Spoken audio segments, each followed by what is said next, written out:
All right, interesting answer. Stanley, I'll take the next question now. Describe a situation where a customer was dissatisfied with your company's level of service, and how did you resolve it? Well, in my previous job as a head of janitorial services at a major office building downtown, we had one particular office tenant that didn't like the way that we vacuumed carpets. In particular, this was a company that mostly dealt with staple packaging, like for staplers. So the staples would quite often get underneath the carpet, and you really have to get down there and pull every staple out. We would quite often fall short of that just by running the vacuum cleaner over the carpet and assuming that it would pick the staples up. So what I found as head of this janitorial service was that this customer that was very unsatisfied with us, in order to keep their business, I had to basically explain to them, this is our fault. Take responsibility for it. This is our fault. We weren't aware that you had so many staple fumbles, as you will, into the carpet, and I'm gonna work with our staff to create a new, more efficient process to make sure that your needs are being met, as well as all the other tenants of the office, so that we're not wasting a ton of time just on your office with a specifically different process, but that we can use a uniform process that will also pick up loose staples in carpet as well. Very interesting. I'm going to follow that up with another situational question. Can you describe a situation where you felt a coworker was performing below the expected level of service your company usually provides, and what you did in that situation? Yeah, absolutely. Well, as part of this janitorial service, we would often have people that like to listen to music, and it actually turned out that we had one of our employees, Rodrigo Guadalupe was his name, and he would get so into his music that he would often turn his job of cleaning offices into more like dancing the samba with cleaning supplies. And so what I did, again as head of this janitorial service, was I had to work with him to basically sit him down and be real honest with him and say, hey, look, your work is falling short, and I don't want to fire you because I think you're a dedicated worker and obviously you're a very passionate individual, but how do we do a better job of aligning your day-to-day tasks with your passions to make this a rewarding experience for you? And what we ended up basically doing was moving him over to dusting, which allows for a lot more movement, and we also put on a twice monthly dance competition so that he could almost pent up that dancing energy and express it in a more creative and less harmful, detrimental way to the company. That was some innovative thinking there. I'm going to pass this next question on to my associate. All right, a customer comes to you with a request that you know you will be unable to fulfill. How do you describe to him why you're not going to be able to do this? Well, first I think I'd start by saying, complimenting them really on how, not demanding, but complimenting them on how greatly they perceive us, that they think we'd be able to fulfill such wild imagination. Really say, hey, I gotta hand it to you. You've really outdone yourself with your expectation. That's pretty beautiful. But unfortunately, we cannot clean or service or whatever it is quite to that level. Let me explain to you kind of what our maximum efficiency is, and let's work together to kind of match what we can possibly do with your expectations and goals, and hopefully we'll find a happy medium in that customer service to make sure we both keep them as a client and are meeting most of their needs. Fair enough. So, can you tell me about a situation where you used social perceptiveness to determine a customer's feelings about a situation, and how that helped you to give them excellent customer service? Yeah, would you mind extrapolating on what you mean by social perceptiveness? By social perceptiveness, I mean being aware of others' reactions, and understanding why they react as they do.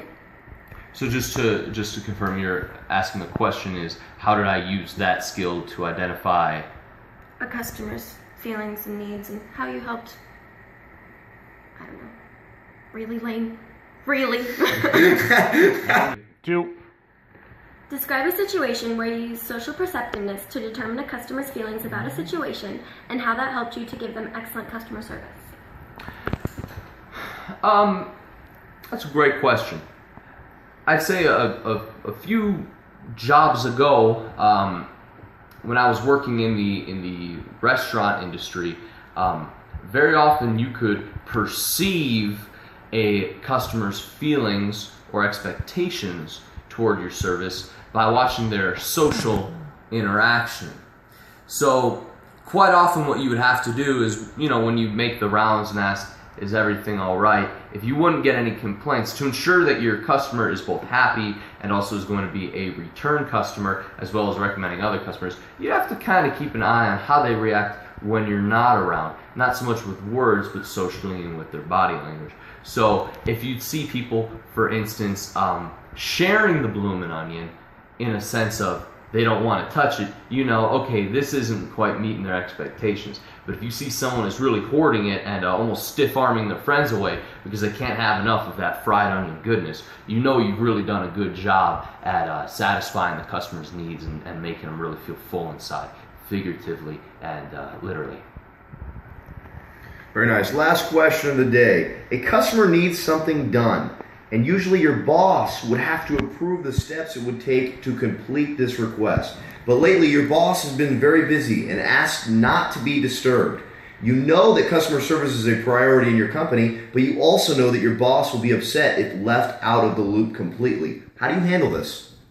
I think I would sit down with my boss before any situation like this would arise. As soon as he says, I don't want to be disturbed, then I would kind of clear the protocol of, hey, just in case this type of situation arises, what would you be comfortable with me doing this? And if not, how do we find a way where I have a clear-cut ability to provide excellent customer service without disturbing you? Because I know your tea times really shouldn't be disrupted, but at the same time, I don't want to fail on my job by not giving the customer 100% great customer service.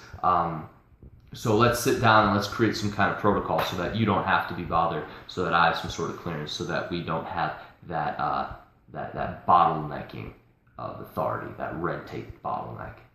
Some good proactive thinking there. That's all the questions we have for today, but we'll be sure to contact you with the next steps in our selection process. Great. I have one question for you. Do you like some mamba?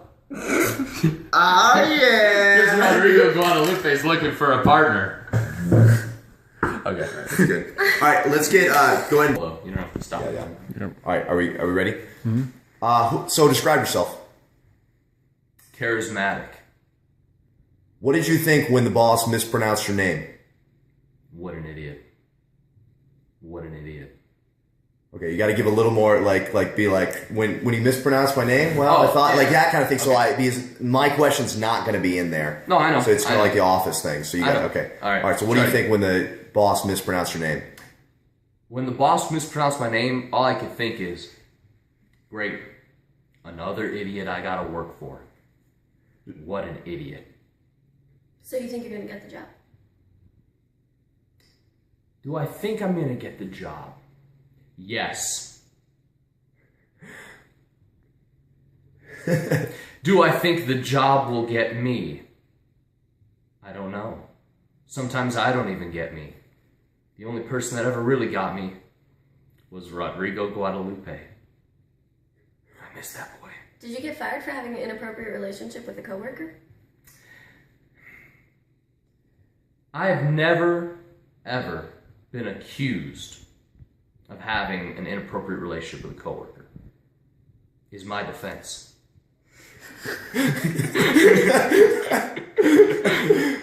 What was the last place you worked at like? That last place I worked at, son of a buck. I don't think I'll ever work in a place like that again. It's not that often that at 2 in the morning you can be on your hands and knees with a toothbrush and a box of toothpicks, picking out staples from carpet, while a young boy from Tecate, Mexico does the traditional samba feet away from you. It's beautiful. It's beautiful. Do you feel like you definitely fibbed a lot of your answers to the interview questions? My answers to the questions, bullshit. Every one of them. Bullshit. I can't use that answer, can I?